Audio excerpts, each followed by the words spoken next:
Bem, pessoal, hoje nós vamos continuar a nossa análise acerca dos princípios constitucionais e as vedações no direito tributário. E a gente precisa retomar exatamente aqueles princípios que ficaram da aula passada, né? São exatamente da isonomia tributária e da capacidade tributária, o livre trânsito ou tráfego de mercadorias, aliás, de bens, mercadorias e pessoas, como essa obrigação do livre trânsito ele vai repercutir, também as vedações ao confisco, né? E outras vedações específicas à União e às outras unidades da Federação, no caso, aos Estados-membros, ao Distrito Federal e aos municípios, né? Mas vamos retomar exatamente a partir desses dois princípios, que são os princípios da isonomia e os princípios da capacidade contributiva. O princípio da isonomia, ele está lá no artigo 150, inciso 2 da Constituição Federal. E aí, nós precisamos retomar aquilo que vocês já viram.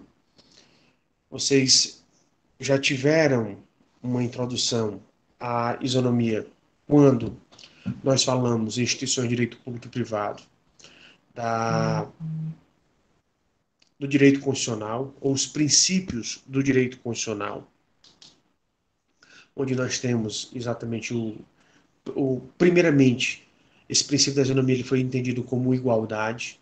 Depois, essa igualdade ela vai evoluir para uma igualdade que realmente ela conseguisse ser aplicada em todos os casos, não fosse uma questão meramente formal. Então, ela sai de uma igualdade meramente formal, tratar todos igualmente, para uma igualdade material. E o que é igualdade material?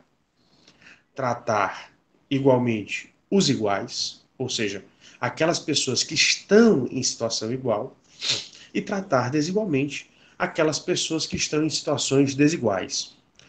Mas você tratar desigualmente as pessoas que estão em situações desiguais, isso é muito complicado, isso é muito difícil. Então, por isso que o princípio, ele sofreu, no decorrer do tempo, uma complementação ou um aprimoramento da ideia. O tratar diferenciado as pessoas em situações diferenciadas, ela tem que ser de maneira proporcional e razoável.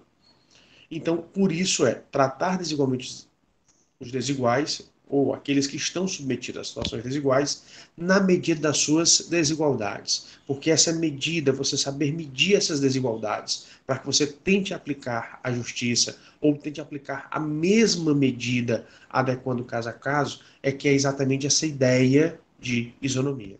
Então, a isonomia ela vem exatamente dessa igualdade que se buscou ser uma igualdade mais efetiva para todas as pessoas. Não para uma parcela da população, mas para toda a população, para todos os cidadãos daquele determinado estado. E aí, quando você vai estudar a isonomia, você vai falar de isonomia sobre dois aspectos, né? O aspecto horizontal e o aspecto vertical. Qual é o aspecto horizontal?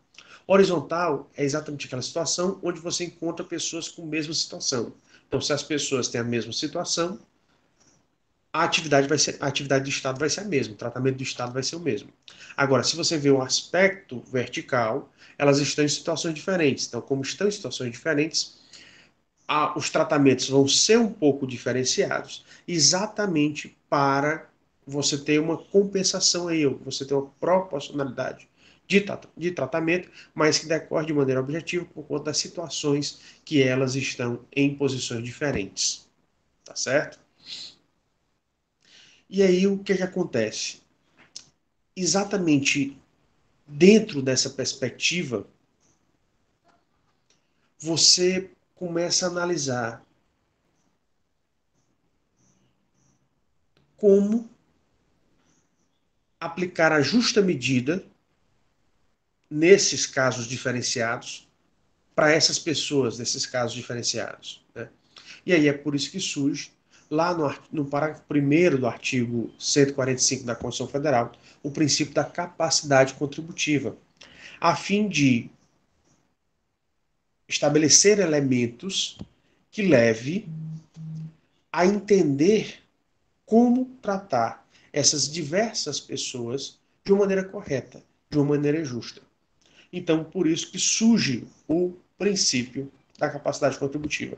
E ele vai em conjunto com o princípio da isonomia. Sendo que, se você tem uma situação que as pessoas estão em situação igual, vão receber o mesmo tratamento. Em situações diferenciadas, vão receber um tratamento diferenciado, mas esse tratamento diferenciado ele vai depender exatamente dessa capacidade contributiva de cada um. Então, por isso que você verifica que esses dois princípios, eles são aplicados em conjunto. Existe um entrelaçamento entre eles. Agora, claro, dependendo das circunstâncias, dependendo da situação fática que você se deparar. E para que você consiga aplicar esse binômio isonomia com capacidade contributiva, existem três técnicas que são utilizadas dentro do direito tributário para você conseguir definir como vai ser a cobrança das alíquotas. E a alíquota é o percentual que vai incidir sobre a base de cálculo para você poder fazer o cálculo do imposto. Então, você pode ter diferenciações de alíquota? Pode. Mas para você fazer a diferenciação de alíquota, você tem que utilizar uma dessas três técnicas que vocês estão vendo aí. Ou é a técnica da proporcionalidade, ou é a técnica da progressividade, ou é a técnica da seletividade. E aí você vai perguntar, quando é que eu utilizo cada uma dessas técnicas? Então, dependendo do objeto, você aplica uma técnica diferente. E aí há todo um estudo para que você faça essa aplicação de técnicas. Na proporcionalidade, então, como é que existe esse tratamento diferenciado dentro da proporcionalidade? Então, a ideia ou o mecanismo da proporcionalidade é que o aumento do tributo ele não vai acontecer por um aumento da alíquota. A alíquota é a mesma. A base de cálculo é que vai aumentar. Então, por isso que você tem uma certa proporcionalidade. Só para que vocês entendam. Uma pessoa tem, digamos, um tributo para pagar. Então, digamos, duas pessoas têm um tributo para pagar. Para ficar uma coisa mais simples, nós temos duas casas que estão sendo vendidas. E aí, como elas estão sendo vendidas, precisa pagar um tributo chamado de ITBI, Imposto de Transmissão de Bens Intervivos. Agora, uma casa é uma mansão, no valor de 20 milhões de reais. Outra casa é uma casa mais simples, no valor de 100 mil reais. O ITBI, digamos que é 1%, a alíquota de 1%. Aquela casa de 100 mil reais, quando você aplica 1%, quanto é que dá o valor do ITBI?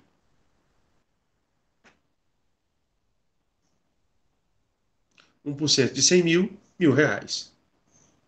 Simples, né? Agora, naquela mansão que está sendo vendida por 20 milhões, o ITBI também é 1%. Então, verifique que você não fez a variação da alíquota. A alíquota continua a mesma. Mas, na verdade, a base de cálculo, ou seja, o valor sobre o qual vai incidir 1%, é que diferenciou. 1% de 20 milhões dá quanto?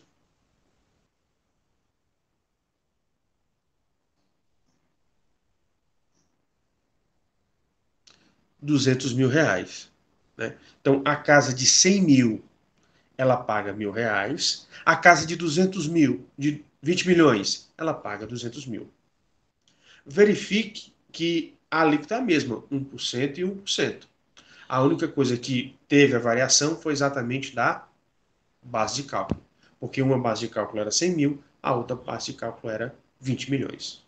Então, aí você tem uma proporcionalidade, por quê? Porque ambos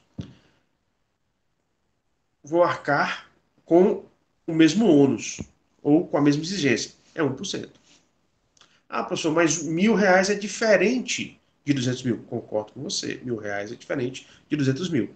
Entretanto, você tem que ver que o percentual aplicado foi o mesmo. Entendida essa técnica da proporcionalidade?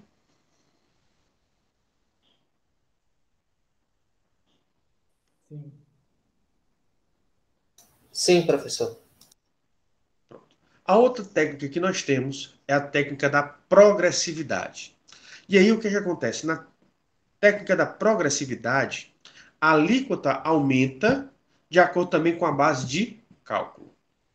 A alíquota aumenta de acordo com a base de cálculo. Professor, como assim? Então, digamos, é o que é utilizado no imposto de renda. Uma pessoa que ganha R$ 60.000 por ano, ela paga imposto de renda? Paga. Mas vamos fazer aqui a situação.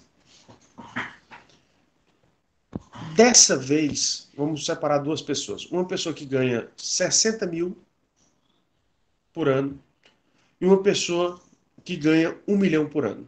Uma que ganha 60 mil e outra que ganha 1 milhão. Não são os percentuais, mas eu vou colocar percentuais fictícios aqui para vocês, para que vocês consigam entender a ideia da progressividade. Tá certo? Então, vamos lá. A pessoa que ganha R$ 60.000 e a pessoa que ganha R$ 1 milhão. Digamos que a pessoa que ganha R$ 60.000, ela tem que pagar de imposto de renda 5% do seu rendimento ao ano. Então, se aquela determinada pessoa, ela teve um rendimento anual de R$ 60.000, 5% de R$ 60.000,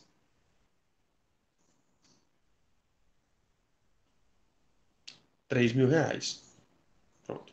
É o que ela vai pagar de imposto anual, o imposto de renda. A pessoa que pagou 1 milhão, de acordo com essa técnica da progressividade, ela também vai aplicar uma alíquota sobre 1 milhão. Agora, essa alíquota que vai ser sobre 1 milhão, ela vai ser o mesmo percentual, vai ser um percentual menor ou um percentual maior? O que é que vocês acham? Percentual maior, professor. Maior. Ou seja, se ele tem uma base de cálculo maior, tem que ocorrer uma progressividade. A progressão é o quê? É um aumento, um acréscimo, né? Então, por essas circunstâncias, é que nós teremos esta situação. Então, o que que acontece aí? Dentro dessa perspectiva, nós temos o fator que, se um paga 5%, então digamos que o outro vai ser cobrado 6, 7, 8, 9, 10. Então, digamos que foi de 5 até 10%. Então, perceba que essa pessoa de R$ 1 milhão, ela não vai pagar um imposto maior, não só porque a base de cálculo dela é maior. Ela vai pagar um imposto maior porque tanto a base de cálculo como também a alíquota. A alíquota ela sobe de 5 para 10%. E aí, quanto é 10% de 1 milhão?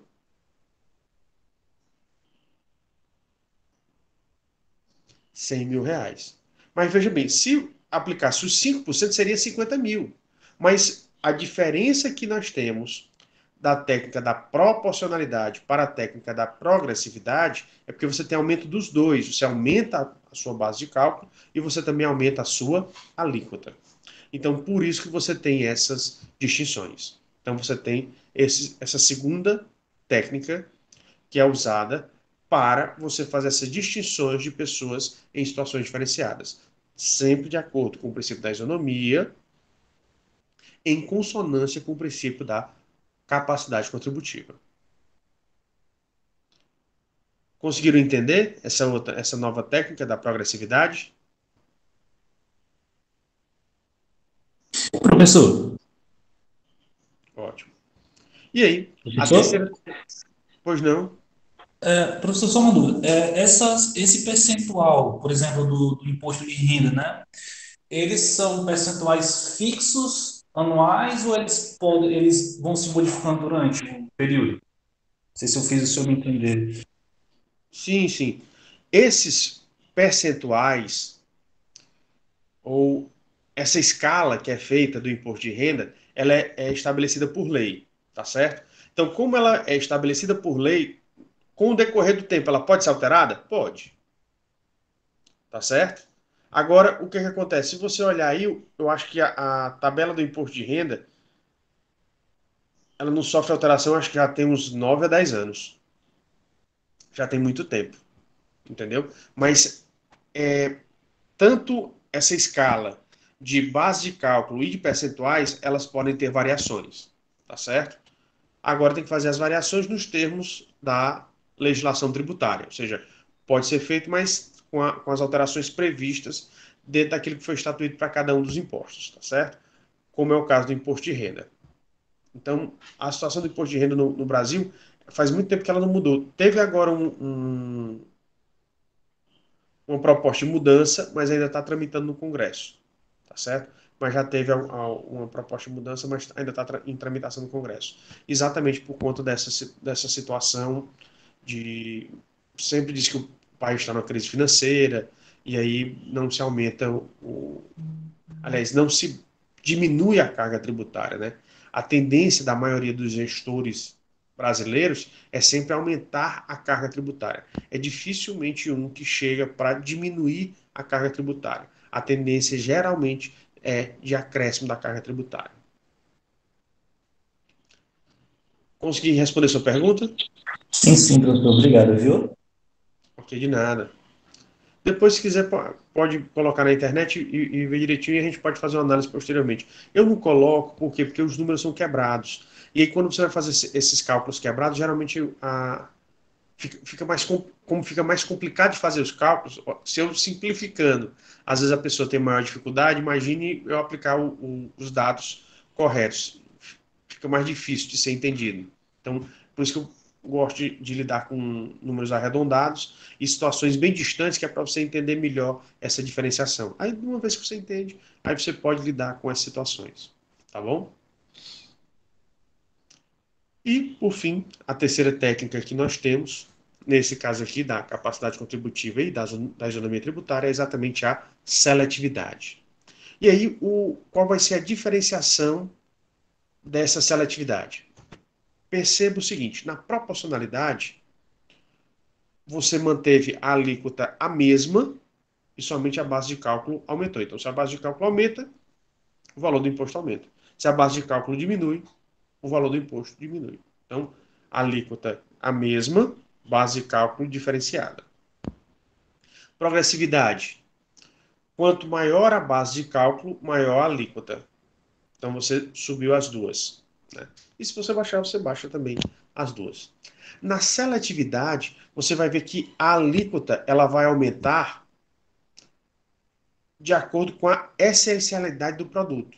Então, vejam que na progressividade, a alíquota ela estava atrelada à base de cálculo. Maior base de cálculo, maior alíquota. Menor base de cálculo, menor alíquota. Então, na progressividade, a alíquota está atrelada à base de cálculo. Na seletividade, você vai ter também uma mudança de alíquota. A alíquota ela vai ter uma variação. Ela pode aumentar ou diminuir. Agora, o critério de alteração da alíquota não vai ser mais a base de cálculo, como era o caso da progressividade. O critério agora é outro, que é a essencialidade do produto para a tributação. Para que você entenda, a cesta básica, vocês acham que o governo ele tem que agir para aumentar os impostos ou para diminuir os impostos sobre a cesta básica?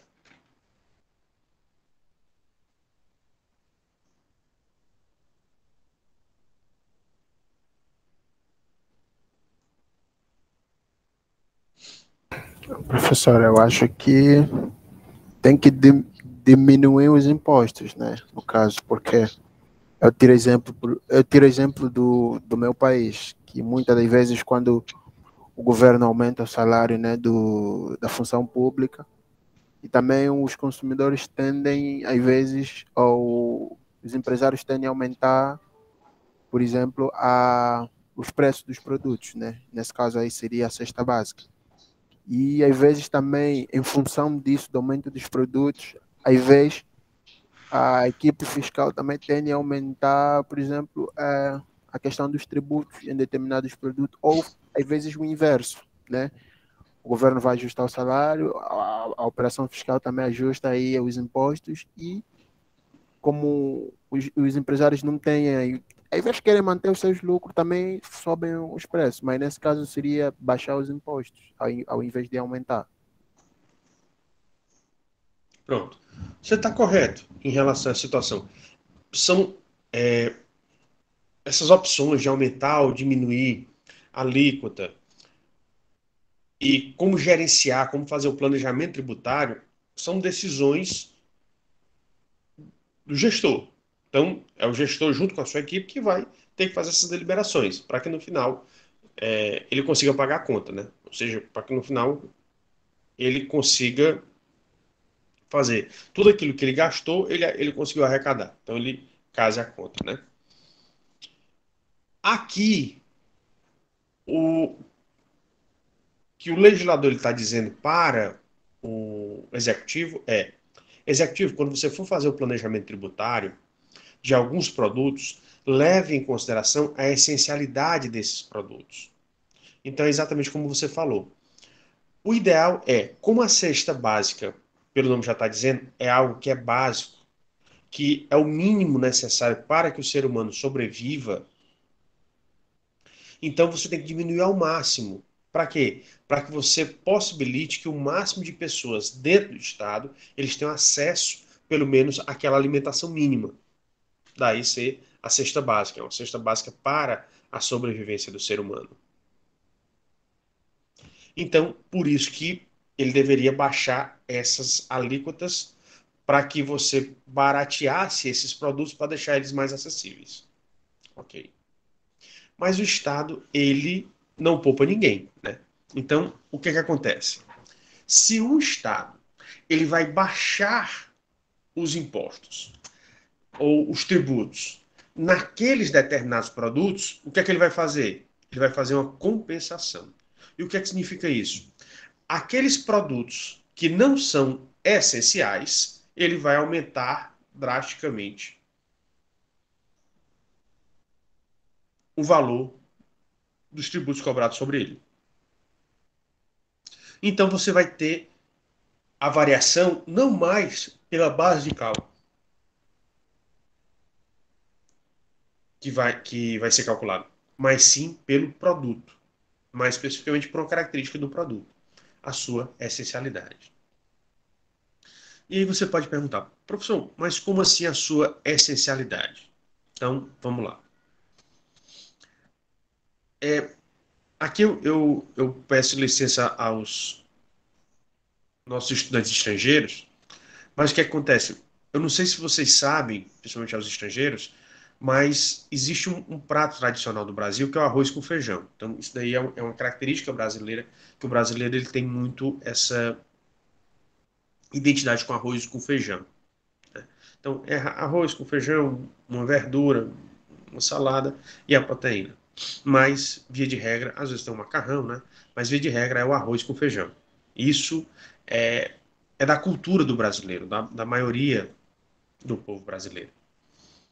Então, o que acontece? Por isso que, quando você fala de arroz ou fala de feijão, o valor de tributo tem que ser o menor possível.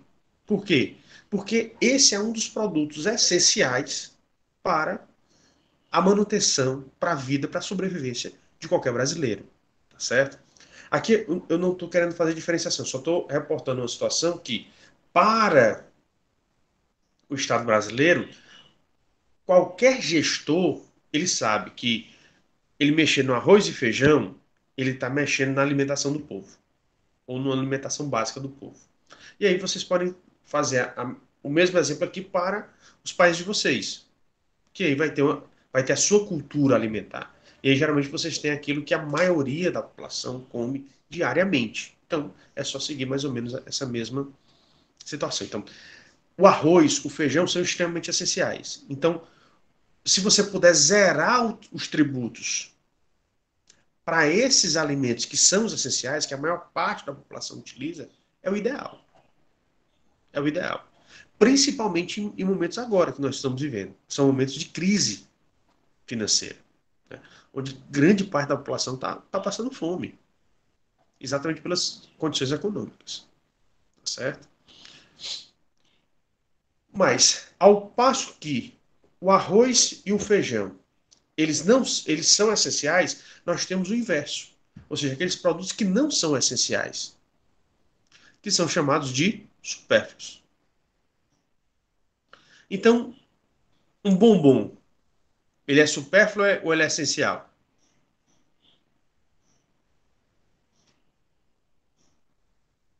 Pode repetir a Os pergunta, bom- professor? Eu estou falando sobre a essencialidade dos produtos Ok. e a alíquota de acordo com a da essencialidade. O oposto à essencialidade é o supérfluo. Então, um bombom, ele é essencial ou é supérfluo? É supérfluo. O cigarro, É supérfluo também. bebidas alcoólicas, Também. Supérfluo. refrigerante. É supérfluo. Pronto.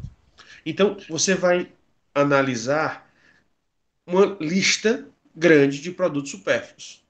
Então, o que é que a, a equipe que cuida dessa parte tributária, ela tem que fazer ao fazer o planejamento tributário?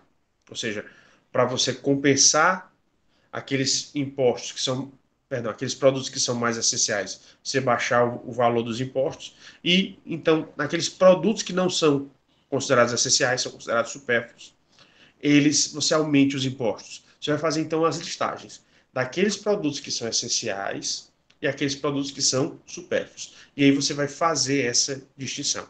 É exatamente o que a equipe econômica faz. Se vocês quiserem depois, e aqui é até uma tarefa de casa, para que vocês consigam entender melhor, eu colocaria para vocês o seguinte: vocês fazerem 10, vocês escolherem 10 produtos que vocês acham que são essenciais e 10 produtos que vocês acham supérfluos. E veja a diferença de alíquota de um para o outro, certo? Você vai ver diferença de alíquota. Você pode fazer de ICMS, você pode fazer de IPI, Imposto sobre Produto Industrializado. E aí, se você pegar esses dois tipos de impostos, um é federal, o outro é estadual, você pode fazer esse comparativo entre a situação de um e a situação de outro. Você vai ver que nos produtos supérfluos nós pagamos muito imposto. Mas por quê? Porque ele está compensando nós não pagarmos impostos nos produtos que são considerados essenciais. E aí, se é supérfluo, a pessoa está luxando, né? Tem esse termo coloquial hoje em dia. Então, se ele quer o luxo, ele tem que pagar a mais por esse luxo que ele quer usufruir. Entendido? A seletividade? Sim, professor.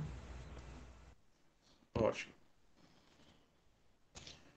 Então, nós chegamos em algumas situações que eu preciso também falar para vocês, que é a Professor? situação da pecúnia non olet. Pois não? Sim, professor. Neste ponto que acabamos de explicar no professor, né? Daqui para alguns colegas, é, a questão é, será que o Estado, né, cria ou sobe o preço desses produtos, né, não essenciais de primeira para evitar uma deflação? Como eu não entendi. Será que o Você podia aumentar um Estado, pouquinho é, o volume do seu áudio, porque está um pouquinho baixo também. será que melhorou, professor? Dá para me ouvir melhor? Pronto, melhorou um pouco. Certo. Eu perguntava se o Estado cria, né, esse aumento dos valores desses produtos, que acabamos de dar o exemplo, né, como refrigerante, cerveja, cigarro, aumenta o valor deles, que é para não cair numa deflação. Não, mas perceba, essa situação, para criar uma inflação, uma deflação, para criar uma crise, tudo isso vai para o planejamento tributário. É por isso que eu disse, essas situações elas vão ser avaliadas pela equipe responsável pela tributação. Por quê? Porque tudo isso tem que ser levado em conta exatamente no planejamento tributário.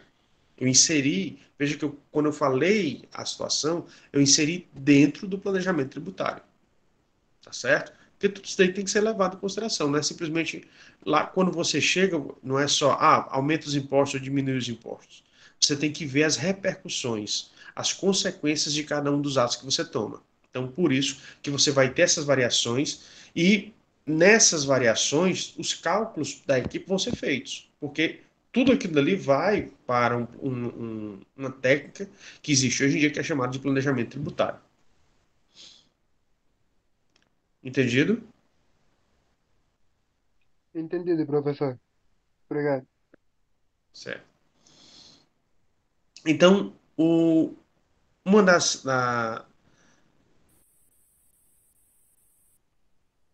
observações que nós gostaríamos de fazer sobre a capacidade contributiva e a isonomia tributária é exatamente a respeito desses dois pontos. Primeiro, pecúnia não. Olha, o que é isso? Dinheiro não cheira. Dinheiro não cheira. E você pode ficar. Como assim dinheiro não cheira? Então, o Estado, ele querendo arrecadar, ele pode criar situações para ele arrecadar com várias coisas. E aqui nós temos uma situação muito complicada, né, mas que já foi tributada, que foi exatamente a utilização de banheiros públicos, o pagamento de taxas para a utilização de banheiros públicos. E aí você diz, professor, mas isso daí não é possível. É, se você analisar a Roma Antiga, na Roma Antiga já teve a instituição de que pessoas tinham que pagar taxas para a utilização do banheiro público. E por isso que veio exatamente essa observação de que o dinheiro não cheira. Então, o Estado precisa de dinheiro, ele vai atrás, onde o dinheiro está. Sendo um dinheiro limpo ou um dinheiro sujo. Tá certo? Ele vai atrás do dinheiro. Ele necessitando, e principalmente ele necessitando, não tem essas questões morais para os gestores do Estado quando eles estão precisando de dinheiro. Tá certo? E a outra situação que eu também colocaria é que o Estado ele também pode cobrar tributos de atividades ilícitas. E aí você fica, poxa, professor, é possível fazer isso? É. É só você verificar o artigo 118 do Código Tributário Nacional. E aqui nós colocamos um julgamento do STF, do Supremo Tribunal Federal, de 2011, onde fica estabelecido que a tributação ela pode ser cobrada, ela pode incidir, inclusive, nos, nos valores que são arrecadados por atividades ilícitas, pela prestação de atividades ilícitas. Então, quando você vê, por exemplo, uma operação sendo deflagrada por corrupção, vai atrás do dinheiro, mas todo aquele dinheiro ali, ele foi obtido ilicitamente do Estado. Mas, por exemplo, se a pessoa é um contraventor, ele é dono de uma banca de jogo do bicho, ele está oferindo renda. E ele vai ter que pagar imposto? Deveria. Só que como a atividade dele é ilícita, enquanto ele está fazendo atividade ilícita, ele não está pagando imposto. Mas a partir do momento que é feita uma operação, o governo ele vai analisar qual era o rendimento que ele tinha e vai cobrar um imposto sobre isso. Então, por isso que você tem a situação de que o dinheiro nem cheira, não tem cheiro. Então, sendo necessário, o Estado ele estabelece esse tributo se vai cobrar por aquelas determinadas atividades, como também ele não quer saber se a atividade que foi feita pela pessoa, ela foi lícita ou ilícita. Se ela entrou dentro do fato gerador, da hipótese de incidência, a pessoa vai ter que pagar aquele tributo como qualquer outro. Tá certo? Então são observações que às vezes a pessoa diz, mas não é possível. Se vocês forem analisar, o Al Capone, aquele mafioso de Chicago, lá nos Estados Unidos, ele foi pego por quê? Sonegação fiscal. Tributação. Ou seja, ele tinha atividade ilícita, mas eram altamente rentáveis as atividades dele, então o governo ele foi lá e cobrou por essas atividades ilícitas. Ele cobrou o tributo que era devido exatamente pelo rendimento que ele tinha com essas atividades ilícitas. Então, você vê essa diferenciação, você vê essa situação. Então, o Estado ele vai arrecadar. Ele não se importa sobre o objeto da arrecadação. O importante para ele é exatamente arrecadar. E aí, professor? Pois não. Até porque quando a pessoa vai realizar a declaração do imposto de renda, né? Aí eu imagino que ele não possa declarar, né, que eu tenho um tráfico de drogas, né? Ele não vai poder declarar isso. E aí ocorre as questões de lavagem de dinheiro. Mas a gente também tem atividades listas, né? Por exemplo, o jogador de futebol, só o que a gente vê é caso de jogador de futebol que faz sonegação de imposto, né?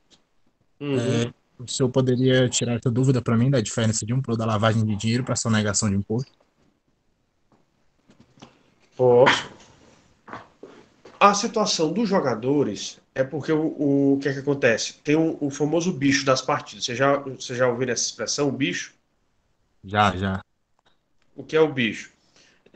Isso daí ocorre principalmente, por exemplo, um campeonato como esse campeonato, como o Campeonato Brasileiro, que é um campeonato de pontos corridos, ele é mais complicado. Por quê? Porque, por exemplo, um campeonato como a Copa do Nordeste, onde você tem um momento que é o grupo, e aí o que acontece? A diretoria diz, se ficar em primeiro lugar do grupo, cada jogador ganha tal valor.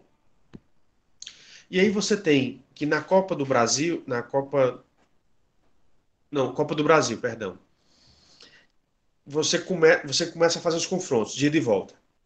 E a cada confronto a cada fase de confronto que você passa, você vai ganhando valor. Parte desse valor eles rateiam com os jogadores, para estimular os jogadores a sempre estarem jogando e a sempre querer serem campeões, né? Então você tem, esse daí é o famoso bicho. O que acontece? O bicho não está no salário. Porque quem sabe que aqueles jogadores vão ganhar quantos bichos? Não sabe. Então, eles recebem esse valor, mas muitas vezes não é declarado ao imposto de renda da Receita Federal.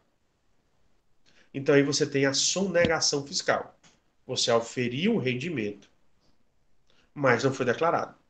Aí é a sonegação fiscal. Por quê? Porque como você não informou a Receita, você não vai pagar imposto sobre ele. Qual é o problema disso? O problema disso é, se você não declara os valores e você começa a ter muitos gastos incompatível com aquilo que você está ganhando, a Receita vai achar estranho. Pô, ele tem um rendimento de 60 mil por ano, ele está gastando 120. Como é que ele pode ter um rendimento de 60 mil e está gastando 120? Então vai chamar a pessoa exatamente para conversar. Olha, não está batendo. Se explique.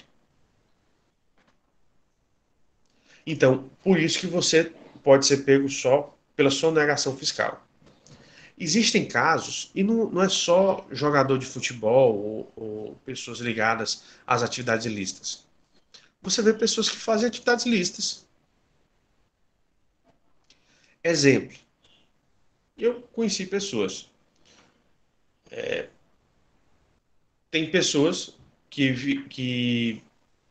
por exemplo, eu conheci uma determinada cidade, aqui no interior do estado do Ceará, que faz peça íntima. Então tem várias facções com peça íntima.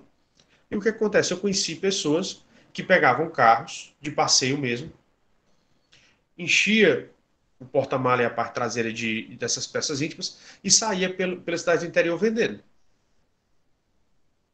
que acontece? Como ele comprava de facção, a facção geralmente é uma atividade informal, não paga imposto. Então, quando ele compra as peças, ele já compra no valor bem menor. Ele compra como se fosse de fábrica e ele não paga imposto, então o valor é lá embaixo. Quando ele sai vendendo nos comércios, eles também não pedem nota. Então, na atividade dele, além dele comprar o produto bem mais barato, ele vende mais barato e não paga também imposto. Então, a lucratividade dessas pessoas é gigantesca. O que acontece? O problema é quando essas pessoas elas voltam, em vez dela manter o mesmo padrão de vida, elas aumentam o padrão de vida. Aí lascou. Por que lascou o padrão de vida? Por que lascou? Porque isso daí vai ser detectado pela Receita. A pessoa começa a comprar um carro mais novo e não tem rendimento para isso, começa a comprar casa, então começa a mostrar que tem dinheiro. Então a Receita, hoje em dia existem computadores e programas, inteligência artificial, que faz essa verificação e detecta essas pessoas que estão fazendo a sonegação de impostos. Então, a sonegação de impostos é exatamente isso, é você não declarar rendimentos à Receita Federal. Aí é a sonegação. A lavagem de dinheiro é você está ganhando aquele dinheiro que de alguma atividade ilícita, você não pode declarar, mas você quer gastar o dinheiro. Aí o que é que você faz? Você cria empresas, cria formas de você dizer que naquela empresa ali, digamos, você cria uma empresa. Hoje em dia, uma empresa muito fácil de você fazer isso daí é hotel, pousada. Por quê? Você sabe dos viajantes? Não. E aí ele vai declarando, tem tantos viajantes e tudo mais. Então, ele tem uma pousada, declara, ó, hoje se hospedar na minha pousada 100 pessoas. Você tem 100 quartos, os 100 ficaram lotados. E na verdade tinha uma pessoa. Mas ele declarou os outros 100, porque ele declarou os outros 99. Ele declarou os outros 99 porque ele tinha dinheiro. E aí ele disse que esse dinheiro entrou dessa maneira, e aí quando ele entra dessa maneira, você tem direito a lucro. E aí você vai utilizar o lucro. Então, ele está dizendo que está fazendo, ele está ganhando ilicitamente, mas ele criou um negócio lícito, que ele vai forjar um negócio lícito para dizer que a fortuna que ele está conseguindo é do negócio lícito e não do negócio ilícito. Aí é a lavagem de dinheiro. Aí ele comete as duas coisas, né? Porque ele sonega aqui e tenta lavar aqui, esquentar esse dinheiro. Então, por isso que você tem essas situações. Você tanto tem a sonegação fiscal, como você tem a lavagem de dinheiro. Interessante. É complicado, viu, professor? Mas obrigado aí pela explanação. E você vê que isso daqui não é só para traficante, não é só para jogador de futebol. Qualquer profissão pode ocorrer uma situação dela. Uma situação dessa. Um fiscal. Um fiscal começa a receber dinheiro de corrupção, porque ele vai fiscalizar, ele vê os erros, mas ó, eu não vou dizer nada, mas você tem que me dar 10 mil. Digamos que ele faça isso daí com 10 empresários. No decorrer do mês, o fiscal ganhou 100 mil reais e o salário dele é 20 mil. Como é que ele vai dizer? Se for cada ano 100 mil, dá 1.200.000 por ano.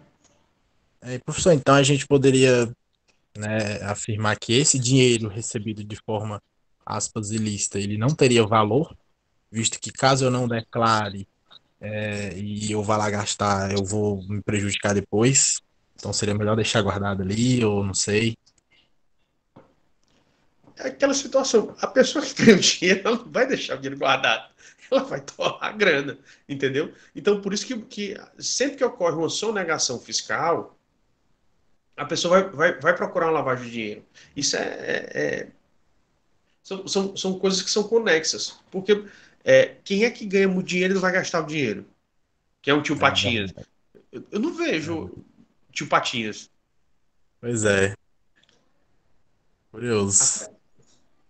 Se você analisar a história do Pablo Escobar, que o Pablo Escobar ele ganhava tanto dinheiro, o que é que ele fazia? Ele nem contava o dinheiro. Ele mandava os maços e aí ele fazia por metro cúbico. Ah, isso daqui é um metro cúbico, tem tantos milhões de dólares. Então, ele colocava pelo espaço do dinheiro, ele nem contava cédula por cédula, porque ele não tinha tempo. Era muita coisa que esse cara ganhava.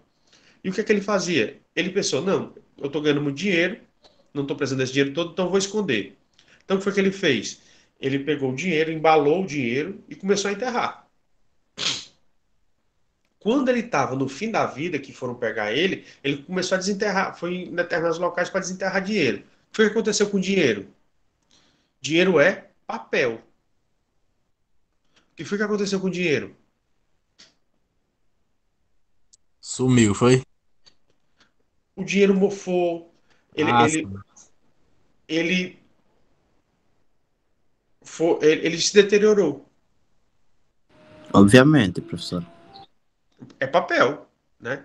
Então, quando você foi ver, muito dinheiro que ele tinha escondido, claro, tinha pessoas que acharam e fugiram com dinheiro. Então, teve N situações, mas também teve dinheiro que se deteriorou. Então, não tem muito essa situação da pessoa esconder o dinheiro. Mas, realmente, o ser humano, eu confesso para você, o ser humano ele sempre vai buscar algum subterfúgio para conseguir se dar bem. E é como ele disse, não acontece só com esse tipo de pessoa. Acontece com muita gente. Eu mostrei aí uma situação na cidade do interior, realmente as pessoas têm dificuldade, e aí a facção, ela faz aquela determinada produção, a pessoa vende e não paga nada de imposto. Quando ele está burlando a fiscalização, mas ele acha ali que é um cidadão honesto, de bem, que é cumpridor dos seus deveres. Não, ele não está cumprindo seus deveres. Por quê? Porque ele está conseguindo renda e não está declarando. Ele está deixando de pagar imposto. Certo? entendi. Mas, como aquela situação, o Estado é muito corrupto, a maioria dos gestores são muito corruptos, então, na cabeça da pessoa, a pessoa justifica, não, mas eu sou um contraventor, mas porque eu me rebelei contra o Estado. Aí começa a pensar aquela situação do Robin Hood, né? Ah, eu roubo, mas eu dou para os pobres. Oh, meu Deus. É, Então, pronto, diga. só uma última dúvida, professor. Então, quando acontece a comprovação dessa sonegação fiscal, primeiramente, não vem o mandado de prisão, né? Eu imagino que vem a multa com os valores que a pessoa vai ter que pagar. Seria Mas assim? hoje, mas aí você tem que ver o seguinte, nessa situação, quando você tem sonegação ou lavagem de dinheiro, você vai sofrer as investigações, e aí você tem as responsabilidades. Você vai ter no mínimo duas responsabilidades. Uma é a responsabilidade civil, você vai ter que pagar, porque você, no caso, você cometeu dois crimes, então você tem uma a indenização pelo crime de lavagem e outra é a sonegação. E a sonegação você tem multa, juros, que só de multa pode ser 100% do valor. Então, se você devia R$ 1 milhão, quando você coloca que a multa é 100%, então ele não devia mais um, agora ele deve 2 milhões. E aí você vai colocar os juros do período todo. Então, quando eles detectam, a sua dívida geralmente não é uma dívida pequena, é uma dívida que vai lá para cima. Né? Por conta da situação, exatamente. Para inibir, coloca um ônus muito grande para isso. Primeiro de tudo. Então, você vai ter a responsabilidade civil por todas as atividades ilícitas que você fez. Além disso, como é crime, né? São crimes de sonegação, crime de lavagem, você ainda arrisca ir para a prisão. Se o seu esquema ele é muito complicado, você pode ficar preso temporariamente. Enquanto fazem as investigações, você não atrapalha. E a pessoa que está fazendo o crime não atrapalha. E depois, por conta do crime, se for efetivamente comprovado, a pessoa pode ser presa por conta dos crimes que ele está fazendo. Então, ele tem a responsabilidade civil e tem a responsabilidade penal. E as pessoas que fazem parte com a administração, fazem parte da administração, ou têm um relacionamento com a administração, elas também vão ter a responsabilidade administrativa, por quê? Porque era um servidor lá de dentro que fazia algo de errado. Ele vai ter que pagar pelo algo errado que ele fazia. E assim por diante. Então, é aí que você vê essas situações. E aí você vai ter que lidar com elas. Você vai ter que lidar com todas as situações. É interessante. Aí já bota lá em cima, né? A multa que é pra massa, professor. Exatamente. Então, tem muita gente que acha que está dando uma de esperto, enganando o Estado. Mas mais cedo ou mais tarde ele vai ser pego. Aí ele vai pagar os pecados que ele pensou na vida todinha, enquanto ele está sofrendo aquele processo. Porque antigamente ele só tinha que pagar, ele só tinha uma dívida alta. Hoje não, ele vai ter dívida alta, ele vai ter a ameaça de prisão, então ele vai ter um conjunto de problemas, não é mais só um, né? São vários problemas que eles têm. Mas isso vem sendo feito exatamente para isso, para inibir, para tentar fazer com que as pessoas não façam. Mas o ser humano é complicado. É sim. Valeu aí, professor. Nada, tudo de bom. E nós chegamos exatamente agora a um outro princípio que nós temos, que é o princípio de vedação ao confisco. E, pessoal, o que é que vocês acham que seria o confisco?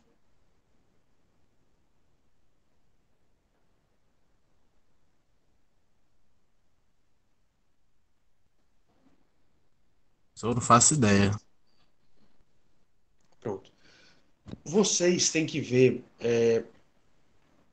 durante o decorrer da história humana, o Estado ele se confundia com o próprio governante. Então, quando você desagradava um governante, o que é que aquele governante fazia? Ele fazia miséria com os súditos, né? E uma dessas atividades que os governantes faziam era exatamente o confisco. É a tomada dos bens. Ele tomava os bens daquela determinada pessoa. Ainda bem que o ser humano foi evoluindo, e quando os seres humanos eles foram evoluindo, essa prática de confisco, ela foi acabando. É tanto que hoje em dia pode haver confisco. Por exemplo, se, digamos,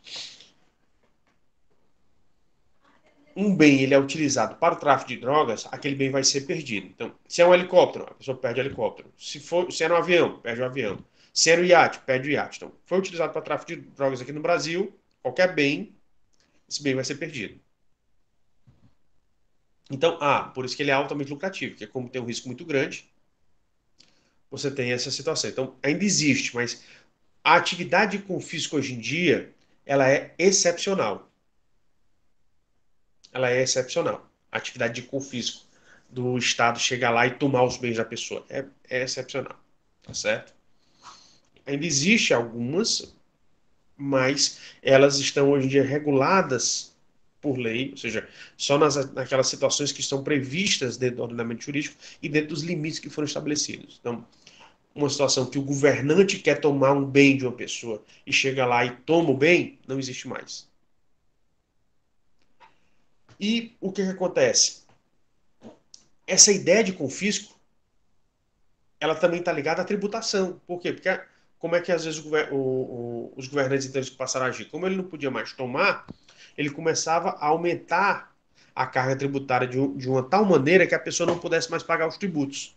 E aí, através desse excesso de carga tributária, ele conseguia os bens que ele queria, porque ele ia tomando gradativamente. A pessoa tinha um excesso, ela não conseguia pagar os seus tributos, então ela tinha que começar a compensar, e aí ela ia entregando seus bens.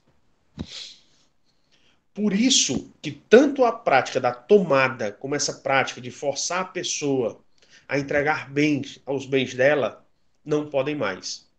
Então, por isso que você tem o princípio da vedação ao confisco, onde você vedar o confisco chega até os 50%. Então, você não pode colocar uma carga tributária gigantesca sobre um determinado produto que chegue a 50%. Porque se você colocar uma carga tributária de 50%, é confisco.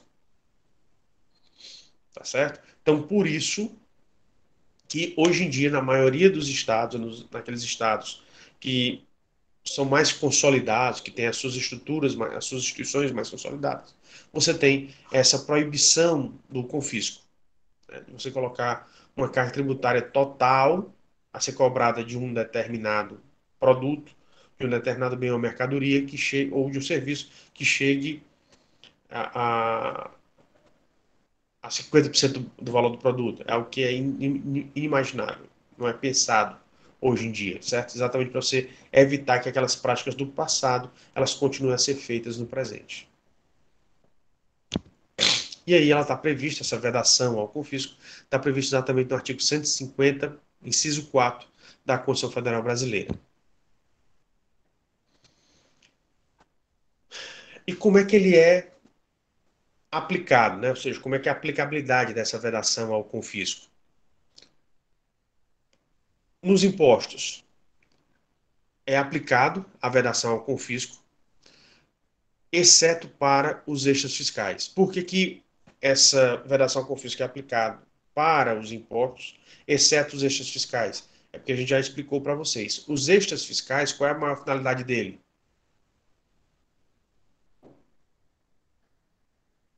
É o gerenciamento da economia. Então, como nos extras fiscais, o objetivo dele, na verdade, é gerenciar a economia e não arrecadar, então por isso que eles estão de fora. Nas taxas, o custo do serviço público, ele tem o teto, né? Ou seja, no máximo o valor que ele gasta com aquele determinado serviço. Então, é exatamente o teto máximo para as taxas. Para a contribuição de melhoria, é o valor que aquele determinado imóvel ele foi acrescentado, né? Ou seja, só se ele tiver uma valorização do imóvel, no máximo o valor que foi acrescentado àquele determinado imóvel. O empréstimo compulsório é o custo total que você teve para cuidar do investimento ou daquela determinada calamidade. As contribuições, nas contribuições, aí você tem a questão da predestinação, que é exatamente você realocar os recursos arrecadados com finalidade diversa. Então, isso daí é impeditivo. Então, hoje você já tem você já tem vários estudos, tanto acadêmicos como você tem jurisprudência, decisões judiciais, exatamente dizendo como interpretar essa vedação com fisco em cada um dos casos. Aqui a gente está dando ideias, né, ou situações, já para que vocês tenham uma noção sobre a aplicabilidade desse princípio da vedação com fisco, que ele, hoje em dia, é necessário. Inclusive, está se discutindo essa vedação com fisco em relação às multas tributárias. Por quê? Porque existem determinados tributos que queriam colocar as multas acima de 100% do objeto ou ou do bem que estava sendo considerado. Então, o STF, para tentar burlar essa cobrança exacerbada, ele limitou as multas tributárias a 100% do valor do tributo devido. Então, por isso que eu disse, quando você deve 1 milhão, você não deve mais 1 milhão, porque só a multa por você não ter pago 1 milhão já é 100% do valor. Então, vai para 2 milhões, fora a correção monetária, fora os juros, moratórios e tudo mais. Então, por isso que você tem ainda algumas discussões nessa determinada área, tá certo? Então, quem quiser depois analisar essa vedação com fisco é uma matéria bastante interessante, principalmente para quem vai trabalhar na área. Alguma dúvida sobre a vedação com fisco? Professor, deixa-me ver só se eu entendi bem. Essa tal vedação ao confisco, né? Ela serve para salvaguardar, né? Ou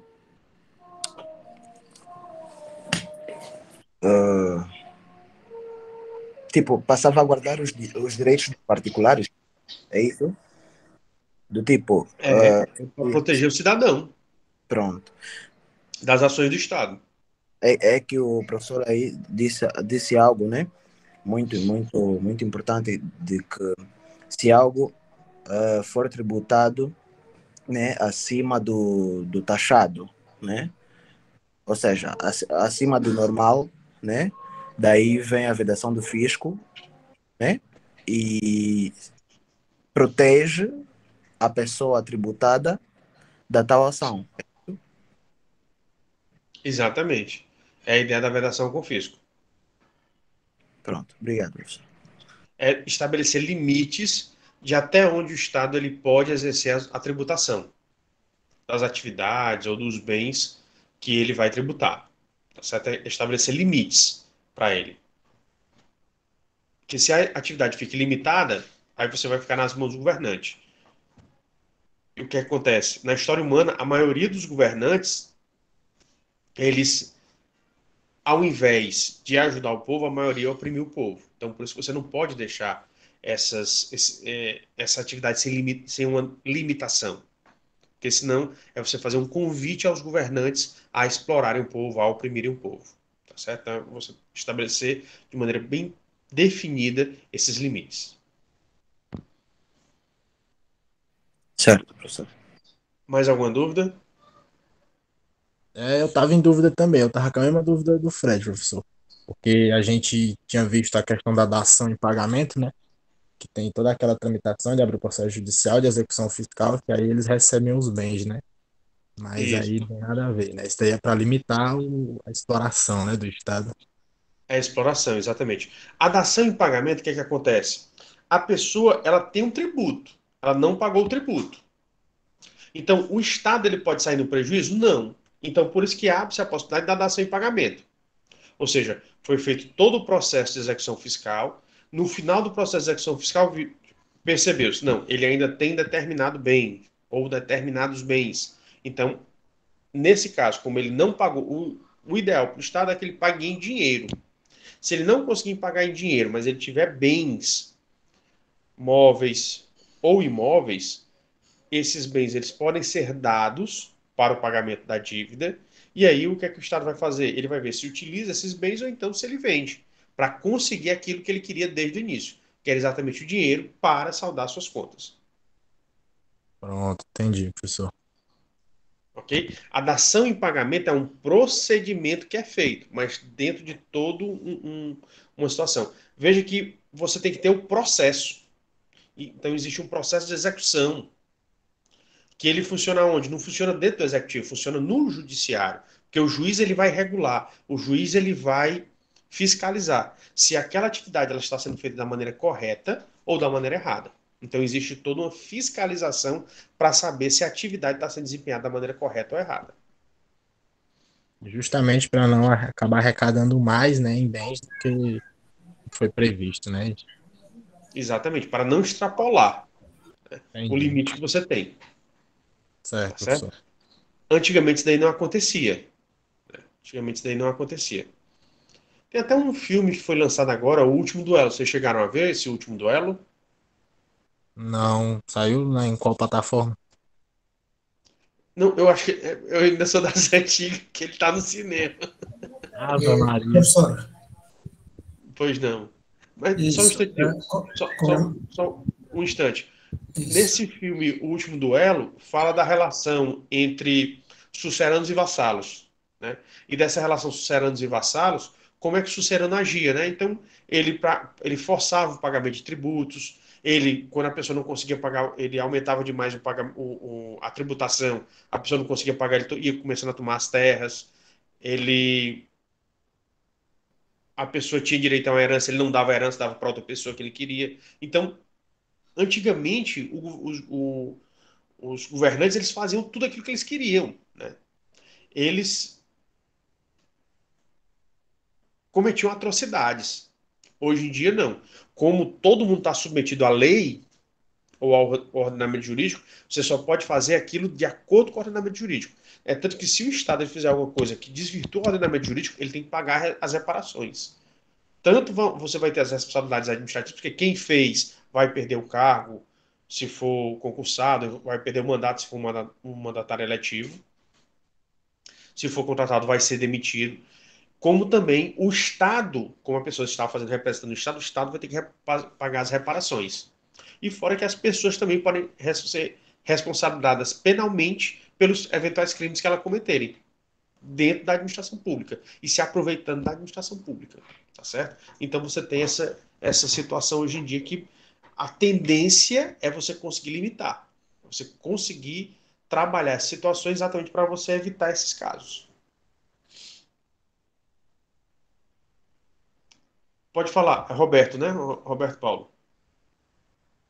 Sim. É que com relação ao confisco, até um certo ponto eu entendo que o Estado utiliza essa aqui para melhor cobrar daquelas pessoas que não pagam impostos, né? Essa aqui é uma medida, né, de prevenção ou cautelar àquelas pessoas. A minha dúvida é a seguinte: qual é uma outra medida, né, que o Estado adota para aqueles servidores públicos que, de certa forma, às vezes fogem da lei e realizam atividade de outras formas.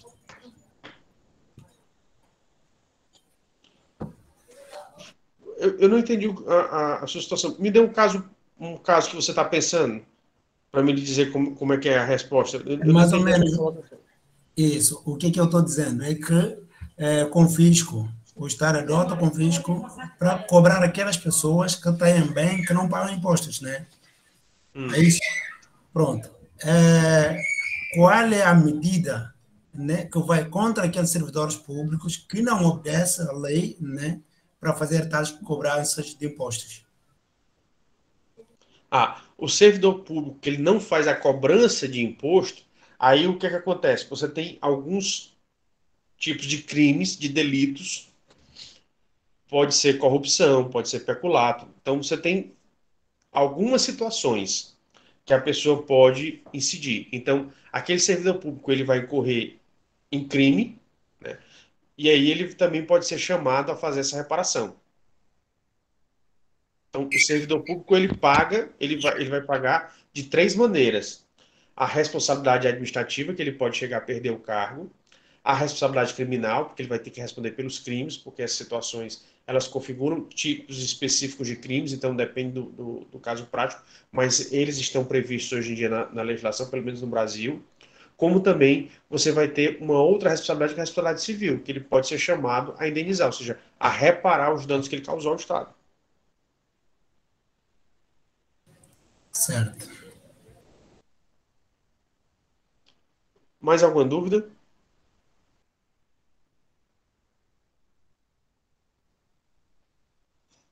Pronto. E aí nós chegamos na não limitação ao tráfego. O que é essa não limitação ao tráfego? É você deixar livre o trânsito. Ou seja, você deixar livre o deslocamento. E essa não limitação, ela é para todos os entes, né? Ela é geral. E ela está prevista lá no artigo 150, inciso 5 da Constituição, que, na verdade, se você lembrar, o artigo 150 da Constituição Federal, ele diz o que é vedado, ou seja, o que é proibido, né? Então, inciso 5. Estabelecer limitações ao tráfico de pessoas ou bens por meio de tributos interestaduais ou intermunicipais, ressalvada a cobrança de pedágio pela utilização de vias conservadas pelo poder público. E isso daqui, o poder público, ele fazia muito isso. Então, o que era? Isso daqui, os comerciantes hoje em dia, eles não fazem isso não, viu, pessoal? Mas antigamente fazia muito, hoje em dia não faz isso não. Então, digamos, um comerciante de imóveis, ele vai cobrar, geralmente um comerciante de imóveis aqui do Ceará, ele compra produto fora, compra produto de São Paulo. Aí, quando ele compra da fábrica, que está lá em São Paulo, ele diz: olha, fábrica, eu vou comprar de vocês 10 sofás. Mas se eu for pagar o ICMS dos 10 sofás, para mim fica pesado. Então vamos fazer o seguinte: eu vou comprar os 10 sofás, eu vou te pagar os 10 sofás, mas em vez de você declarar que eu comprei 10 sofás, tu declara que eu comprei 2. Aí quando, digamos que ele comprou no fábrica lá em São Paulo, saiu de São Paulo, pode ser pego lá pelos fiscais de lá. Não foi pego, então ele passou. E aí ele vem caminhando nas estradas. Chegou no Ceará, a fiscalização ela vai pedir para ver a mercadoria. Quando ele vê a mercadoria, bate, diz: olha, você está dizendo aqui na nota que são 2 sofás, aqui você tem 10. Você está me devendo 8. O imposto sobre 8. Então o que é que ele fazia? Para obrigar a pessoa a pagar o sofá? Não, a mercadoria vai ficar apreendida. Aí ele deixava ali apreendido o produto. Mas por que ele deixava ali apreendido? Porque o produto não chegava, como o produto não chegava, ele não conseguia vender. E ele não gerava renda. Então, por isso que foi feita exatamente essa não limitação ao tráfego. Ou seja, essa apreensão de mercadoria é só quando ela foi imprópria para o consumo, quando ela não puder ser comercializada, aí você faz a apreensão. Por exemplo, mercadoria falsificada. Aqui mesmo, em Fortaleza, foi feito. Tem o Centro Fashion, a Receita Federal foi ao Centro Fashion e apreendeu várias mercadorias que eram o quê? Falsificadas. Mas não pode. Por quê? Porque está usando a marca indevidamente. Então é um produto falsificado. não pode utilizar, tá certo? Mas nessa questão do sofá, não é um produto falsificado. O problema são o pagamento dos impostos. Então, por isso que hoje em dia o fisco ele não pode mais obrigar o comerciante a pagar fazendo a apreensão da mercadoria, nesses casos específicos, por conta exatamente desse princípio, que é a não limitação ao tráfego. E tem com várias outras situações. Eu coloquei essa do ICMS, que é uma que no passado acontecia muito, né? Hoje em dia não acontece mais isso não. Os comerciantes, eles compram tudo direitinho, declaram tudo direitinho, hoje em dia não sonega nada, eles não deixam nada por baixo. É tanto que é o seguinte, você vê no município de vocês, comerciante recebendo mercadoria meia-noite ou de madrugada, não existe mais isso não, né? O mercado dele só recebe na frente de todo mundo, porque está tudo legalizado, no horário comercial. Não é verdade, pessoal? É verdade. Pois é, não existe mais. Quando eu era criança, aí eu tenho o interior dos meus pais, são duas cidades aqui do interior do estado do Ceará, que eu ia para lá, geralmente você chegava, os caminhões chegavam meia-noite, 1 hora da manhã, 2 horas da manhã, descarregava. Quando era 5 horas da manhã, canto mais limpo, né? Não tinha nada, tava tudo ok. Então, a gente sabe hoje em dia as razões do que é que acontecia, né? Nesses períodos aí, nessas madrugadas aí que aconteciam. Tá certo? Então, alguma dúvida, pessoal, referente a essa não limitação de tráfego?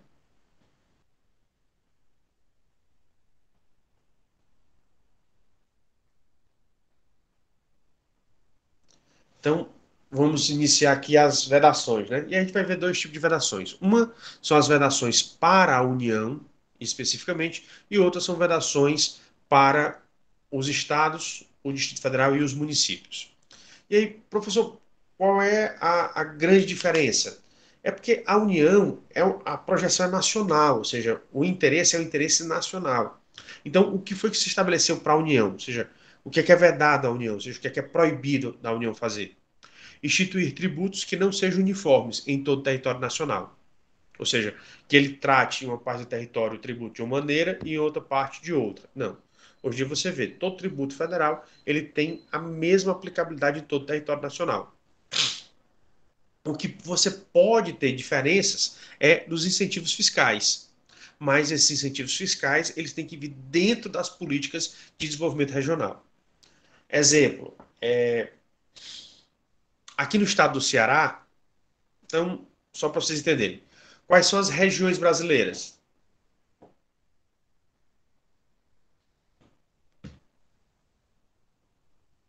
Aula de geografia, pessoal. Norte, Sul, Centro-Oeste, Nordeste e Sudeste. São 5 as regiões do Brasil, tá certo? Qual é a região mais rica? Sudeste. Sudeste. Então, é tanto que você não vê que tem política de desenvolvimento para o Sudeste. Você vai ter política de desenvolvimento para onde? Para regiões pobres. Quais são as regiões pobres? Norte e Nordeste. Norte e Nordeste. Então, por isso que você tem a Sudã, a Superintendência de Desenvolvimento do Norte, né? Ou daquela região ali da Amazônia, e a Sudene, Superintendência de Desenvolvimento do Nordeste. E aí você tem políticas públicas específicas tanto para o Norte quanto para o Nordeste. Então, é possível que empresários dessas regiões eles contem com incentivos fiscais? Sim. Por quê? Se você olhar, a grande parcela da indústria e do empresariado está onde? Está no Sudeste. Principalmente São Paulo, né?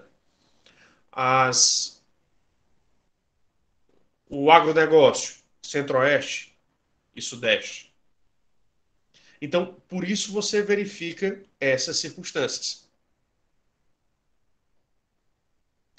Então, dentro dessa perspectiva, é por isso que ocorreu essa vedação, ou seja, para a União não privilegiar alguns locais em detrimento de outros, a regra geral é ele não privilegiar. Mas, como esses setores, essas regiões, elas já são desniveladas, então, para você tentar nivelar, para você tentar ajudar determinadas regiões que já são pobres, né, ou já tem a situação de pobreza atualmente, então você tem essas políticas de desenvolvimento, e nessas políticas de desenvolvimento é possível que venha esse tratamento diferenciado, mas aí ele vem por um critério objetivo, ele está dentro de uma política de desenvolvimento. Não é porque o governante, porque eu nasci no Estado, eu vou privilegiar esse Estado. Não, não pode. Ela tem que vir por um critério objetivo, que é a política de desenvolvimento, e não por um querer do governante. Tá certo? Já ocorreu isso, hoje em dia não pode mais. A segunda, tributar a renda das obrigações da dívida pública dos demais entes políticos, bem como a remuneração dos proventos dos respectivos agentes públicos em níveis superiores aos que fixar para suas obrigações e para seus agentes. Ou seja, ele cobrar dos outros um tributo diferenciado e maior do que aquele que ele estabeleceu para eles mesmos. Então ele não pode fazer essas diferenciações, certo? É isso que ele está estipulando no inciso 2. E no inciso 3, é instituir isenções de tributos que não sejam de sua competência. Ou seja, o que é isenção? Ele dispensar o tributo. Ele diz, olha, você não precisa pagar. Então, ele não pode dispensar tributos de outras pessoas. Então, a União não pode dispensar tributos do Estado, nem do Distrito Federal e nem dos municípios. A União só pode dispensar os tributos dela mesma. Entendido? Mas os estados e municípios podem realizar essa isenção de tributo?